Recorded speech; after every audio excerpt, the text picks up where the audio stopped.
رسول صلی اللہ علیہ وآلہ وسلم نے فرمایا، 7 طرح کے لوگ ایسے ہوں گے جن کو اللہ اس دن اپنے سائے میں جگہ دے گا، جس دن اس کے سائے کے سوا اور کوئی سایہ نہ ہوگا۔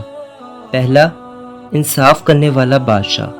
دوسرے، وہ نوجوان جو اپنی جوانی میں اللہ کی عبادت میں لگا رہا۔ تیسرا، ایسا شخص جس کا دل ہر وقت مسجد میں لگا رہتا ہے۔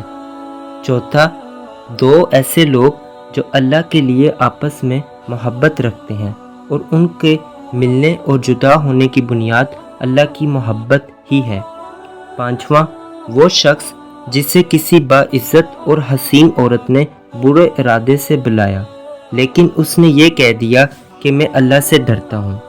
چھٹا، وہ شخص جس نے صدقہ کیا مگر اتنے پوشیدہ طور پر کہ بائیں ہاتھ کو بھی خبر نہیں ہوئی کہ دائیں ہاتھ نے کیا خرچ کیا۔